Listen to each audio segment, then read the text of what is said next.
On the morning of September 11th, 2001, New York City awoke to clear skies and normal routines. Thousands went to work in the World Trade Center. No one could yet imagine the horror that would unfold later that day. At 8:46 a.m, American Airlines Flight 11 struck the North Tower. And moments later at 9:02 a.m, United Airlines Flight 175 hit the South Tower. Chaos, smoke, fire, and desperation followed.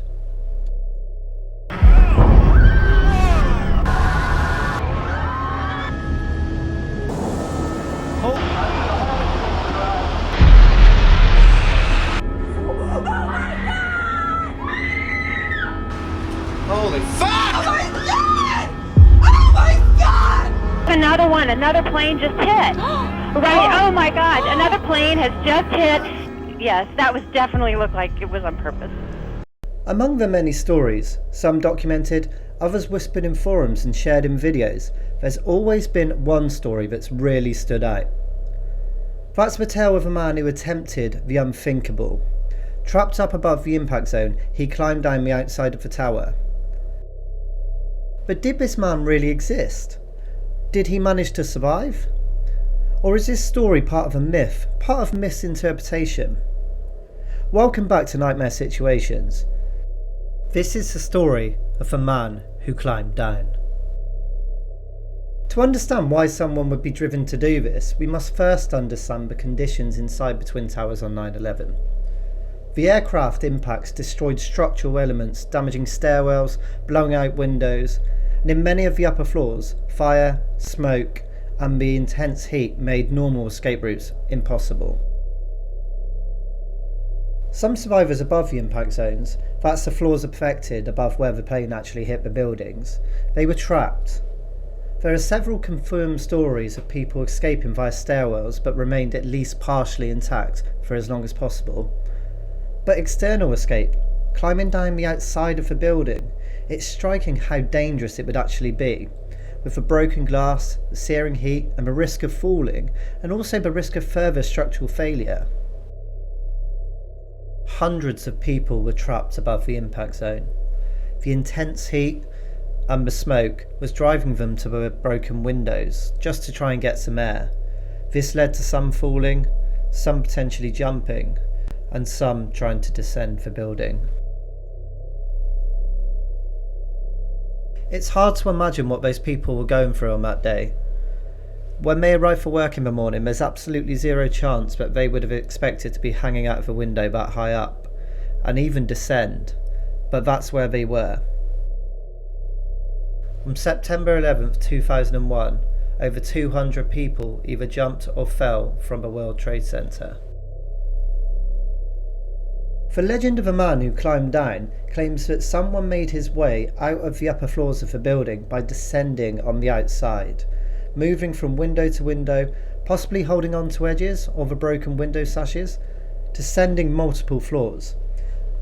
Various claims have been made about how many floors were actually scaled. Some say it was several floors, some say 9, some say as many as 20, before either falling or being taken down with the building when it collapsed itself.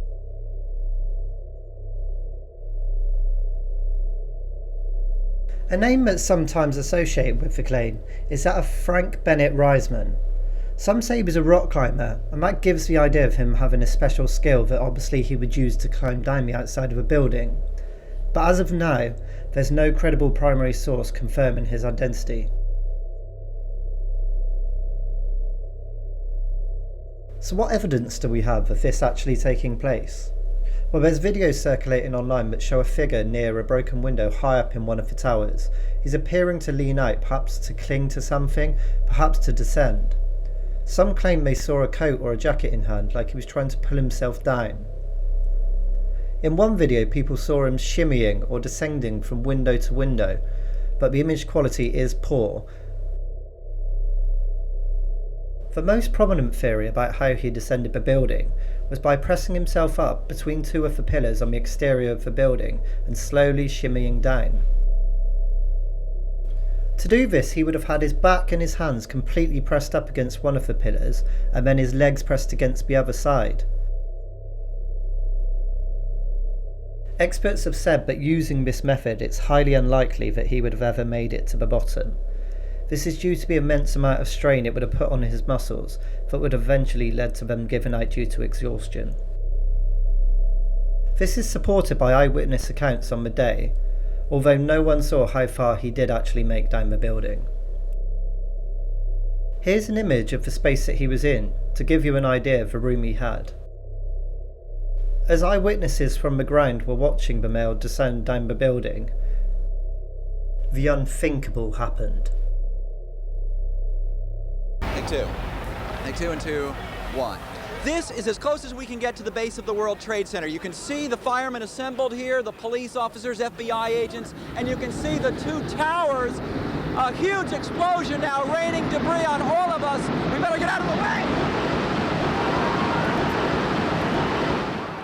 It's the whole tower! God! Holy crap! They knocked the whole freaking thing down! The South Tower began to shake and grumble, eventually collapsing, leaving a huge cloud of dust engulfing Lower Manhattan. After a while the dust had settled, the man was gone and never seen again.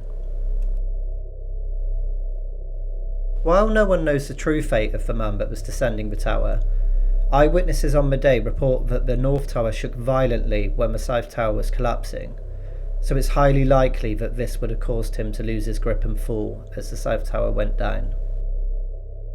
Whether the man fell due to the tower's collapse, or whether he actually did manage to get back inside the building at a lower floor, his actions on that day show the desperation of everyone that was there above the impact zone. There are no reported cases of anyone surviving if they were in the towers above the impact zone. On September 11th, 2001, 2,996 people went to work and never came home. This story shows the incredible lengths that people will go to in disaster to try and see their families one more time.